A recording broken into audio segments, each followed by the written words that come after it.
Dengarkan podcastku, berisi informasi edukasi dan juga motivasi untukmu.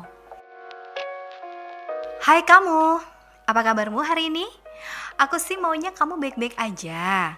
Ya, walaupun mungkin hari ini banyak hal yang membuat kamu marah, kesal, sedih, bahkan mungkin membuatmu menangis.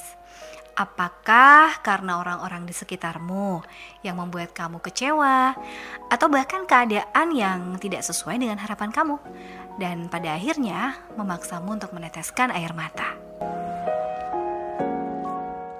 Saat ini, kamu beruntung kalau sedang mendengarkan aku. Karena aku akan kasih tahu kamu sebuah cara sederhana dan obat yang ampuh untuk menyembuhkan kecewamu. Caranya mudah, dengan hidup bebas dari hasrat tidak terpengaruh oleh kebahagiaan atau kesedihan yang datang dari orang lain, dan juga tidak mengeluh tentang hal-hal yang tidak bisa kamu hindari, yang biasanya dikenal dengan stoikisme. Pernah dengar? Kalau istilah akrabnya sih stoa. Mungkin kalau bicara soal stoa, kamu pernah dengar. Jadi stoa ini sebenarnya mengajarkan kamu untuk bisa mengendalikan diri. Lantas, apa saja yang bisa kamu kendalikan?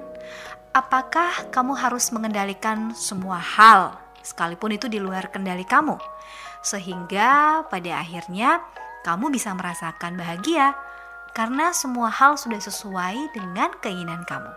Tentunya tidak semudah itu, dan bukan itu yang harus difokuskan.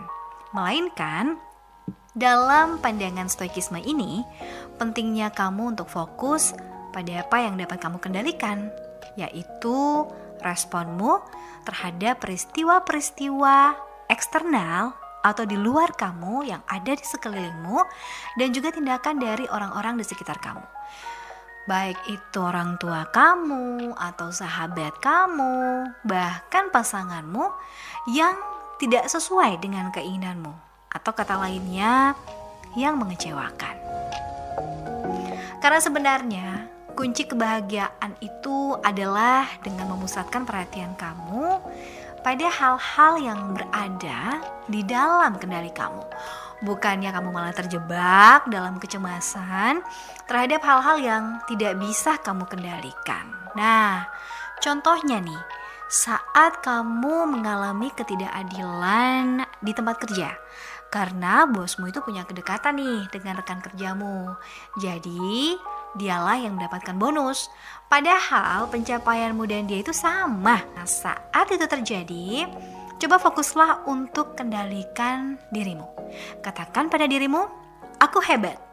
Aku juga sudah berusaha sehingga mencapai target. Dan bahagiaku bukan karena rewards yang ada, tapi bahagiaku karena betapa hebatnya aku mampu menyelesaikan pekerjaanku karena usahaku sendiri. Lalu setelah itu, tersenyumlah pada dirimu. Hargai setiap pencapaian yang sudah kamu alami, dan banggalah dengan dirimu atas segala hal yang sudah kamu lalui. Ingat bahwa kunci kebahagiaanmu itu bukan tergantung dari kondisi atau bahkan seseorang loh, tetapi kamulah yang mengendalikan bahagia atau tidaknya dirimu. Ingat itu. Dan satu lagi, berilah reward untuk dirimu sendiri jika tidak kamu dapatkan dari orang lain. Kalau kamu pernah dengar lagunya Miley Cyrus yang judulnya Flowers, pernah dengar kan? Nah, salah satu liriknya mengatakan, kalau tidak ada yang membelikanku bunga, maka aku bisa membelikannya untuk diriku sendiri. Hal yang tidak bisa kamu dapatkan dan yang tidak bisa kamu harapkan dari orang lain, kamu bisa mengusahakan itu yang membuatmu untuk tidak kecewa atau makin terpuruk. Karena sebenarnya semua itu bisa kamu usahakan sendiri loh untuk mendapatkannya. Inilah pandangan stoikisme.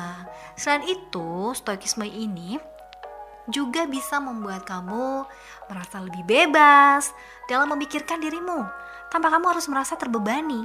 Karena sebenarnya filosofi hidup stoikisme ini mengajarkan kamu untuk mengubah apa yang bisa kamu ubah, dalam hal ini yaitu dirimu sendiri, dan juga menerima keadaan yang tidak bisa kamu ubah, yaitu hal-hal di luar diri kamu.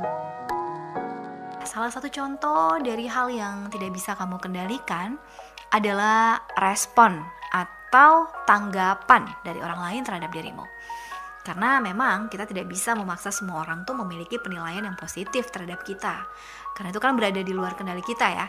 Tetapi kita bisa mengontrol bagaimana reaksi kita atas penilaian dari orang lain terhadap diri kita.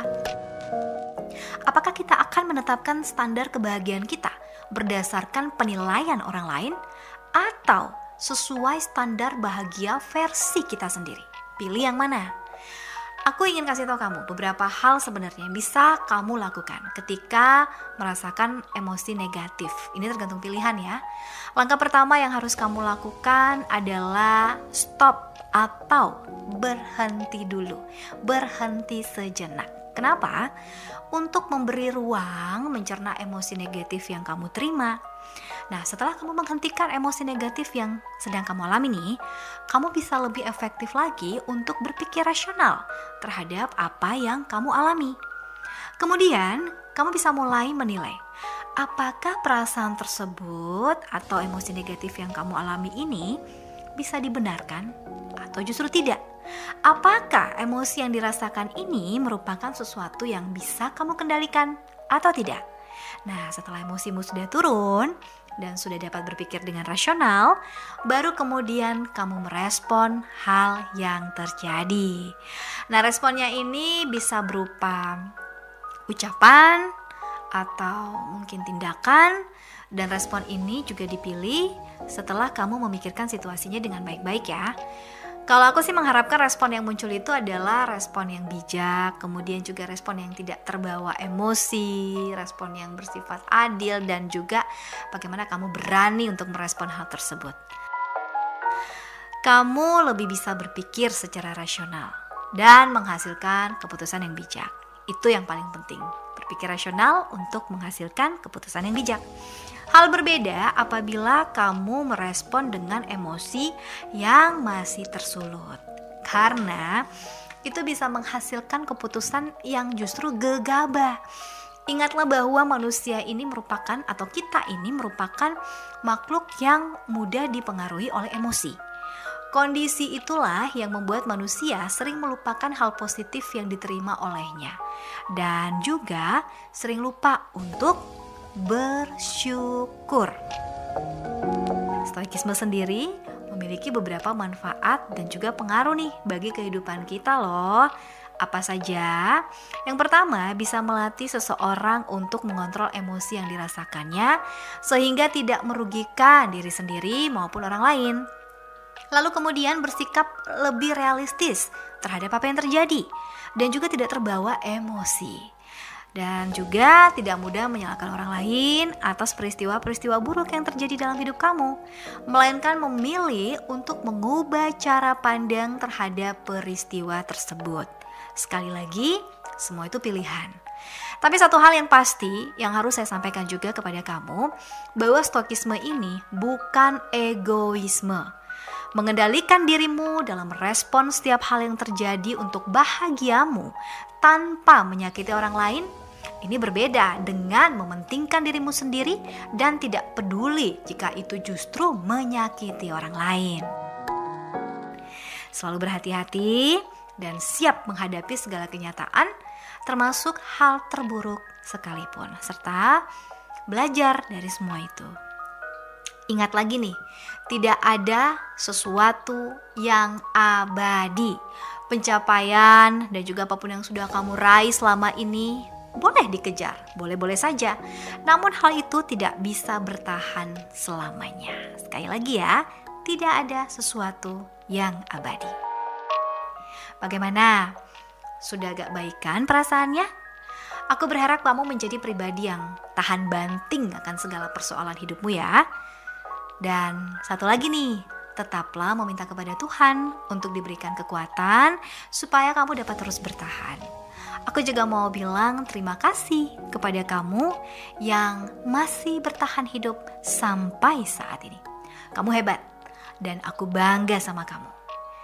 Sampai berjumpa lagi ya karena aku masih ingin bertemu denganmu kembali.